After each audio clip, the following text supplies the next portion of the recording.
दोस्तों, बहुत समय पहले की बात है। गांव धनपुर में एक गरीब और अनाथ लड़का रहता था। उसका नाम राजू था। माता पिता की मृत्यु के बाद राजू के पास ना कोई घर था, ना कोई सहारा। वह छोटे मोटे काम करके किसी तरह अपना पेट भरता। कभी वह किसी के खेत से घास काटता तो कभी किसी की भैंस चराता।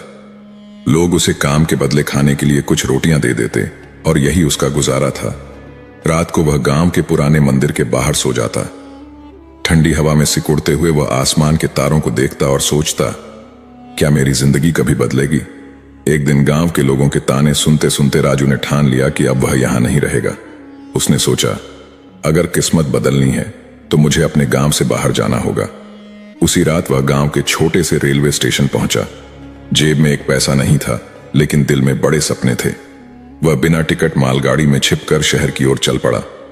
शहर के बड़े रेलवे स्टेशन पर उतरते ही राजू को एहसास हुआ कि यह जगह उसके गांव से बहुत अलग है। चारों ओर भीड़ थी, लेकिन किसी के पास किसी के लिए समय नहीं था। भूख से बेहाल वह स्टेशन के एक कोने में बैठ गया। थोड़ी देर बाद एक कुली ने उसे वहां बैठे देखा। कुली ने उसके पास आकर कहा, अरे बच्चे, यहां ऐसे क्यों बैठे हो? राजू ने धीरे धीरे अपनी कहानी कुली बताई। कुली ने उसे सहानुभूति भरी नजरों से देखा और कहा, बेटा, इस शहर में कोई तुम्हें मुफ्त में कुछ नहीं देगा। अगर जीना है तो मेहनत करनी होगी। दुनिया में मेहनत करने वालों की ही कद्र होती है। राजू ने धीरे से पूछा, लेकिन मैं क्या कर सकता हूं? मेरे पास न पैसा है न कोई काम।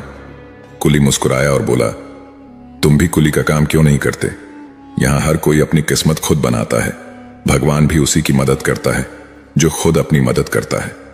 कुली की बात मानकर अगले दिन से राजू ने कुली का काम शुरू कर दिया। वह यात्रियों का सामान ढोता और बदले में पैसे कमाने लगा। दिन भर काम करने के बाद वह रात को स्टेशन के एक कोने में सो जाता।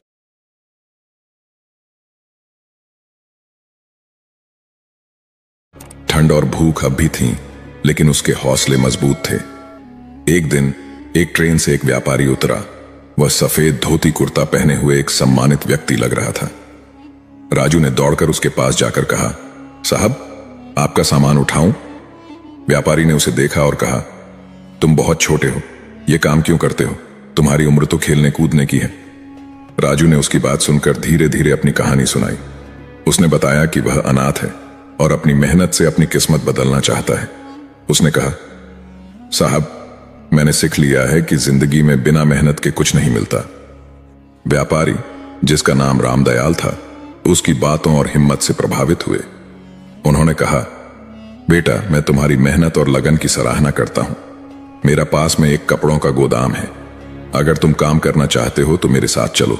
मैं तुम्हें अच्छा काम और पैसा दूंगा। व्यापारी की बात सुनकर राजू की आंखों में खुशी के आंसू थे। उसने हाथ जोड़कर कहा, साहब, आपने मेरी जिंदगी बदल दी। रामदयाल मुस्कुराए और बोले, यह तुम्हारी मेहनत का फल है बेटा। हो सकता है भगवान ने मुझे तुम्हारी मदद के लिए भेजा है। राजू व्यापारी के साथ अब गोदाम में काम करने लगा। वह कपड़ों की पैकिंग करता, ग्राहकों से डील करता और हर काम ईमानदारी से करता। उसकी मेहनत और लगन देखकर रामदयाल बहुत खुश हुए। कुछ सालों में राजू ने गोदाम के हर काम में महारत हासिल कर ली। अब उसकी उम्र 25 साल की हो चुकी थी। उधर रामदयाल 60 साल के हो गए थे। एक दिन उन्होंने राजू से कहा, बेटा, अब तुम अपने काम में माहिर हो गए हो। अब समय आ गया है कि तुम खुद का व्यापार शुरू करो। मैं तुम्हारी मदद करूंगा। रामदयाल की मदद से राजू ने कपड़ों की एक छोटी दुकान खोली। उसने अपनी ईमानदारी और मेहनत से दुकान को सफल बना दिया। धीरे धीरे उसका काम बढ़ने लगा। कुछ सालों में उसने रामदयाल का कर्ज भी चुका दिया। आज राजू एक सफल व्यापारी है। उसने अपने संघर्ष के दिनों को कभी नहीं भुलाया। वह अब जरूरतमंद बच्चों की मदद करता है और उन्हें सिखाता है कि मेहनत और लगन से किस्मत बदली जा सकती है। दोस्तों, यह कहानी हमें यह सिखाती है कि हमारी किस्मत हमारे अपने हाथों में होती है, चाहे हालात कितने भी मुश्किल क्यों ना हो।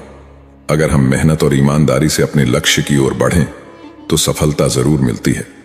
किस्मत बदलने के लिए भाग्य पर निर्भर रहना पर्याप्त नहीं है। भगवान भी उसी की मदद करता है जो खुद अपनी मदद करता है। राजू ने अपने जीवन के संघर्षों को न सिर्फ स्वीकार किया, बल्कि उनसे लड़ते हुए अपनी एक नई राह बनाई। दोस्तों, यह कहानी हमें यह भी समझाती है कि हर छोटे काम की इज्जत करनी चाहिए। हर बड़ी शुरुआत छोटे कदमों से होती है। ईमानदारी और लगन से किए गए काम का फल हमेशा अच्छा होता है। साथ ही सबसे महत्वपूर्ण बात, जब आपके जीवन में कोई सहारा ना हो तब भी अपने हौसले को टूटने मत दीजिए। यही हौसला आपकी सबसे बड़ी ताकत बनता है। याद रखिए, आपकी मेहनत आपकी तकदीर का सबसे बड़ा हथियार है। दोस्तों, अगर यह कहानी आपको प्रेरणा देती है तो इसे लाइक और शेयर करना ना भूलें। साथ ही अपनी राय हमें कमेंट्स में जरूर बताएं और ऐसी ही और प्रेरणादायक कहानियों के लिए हमारे YouTube चैनल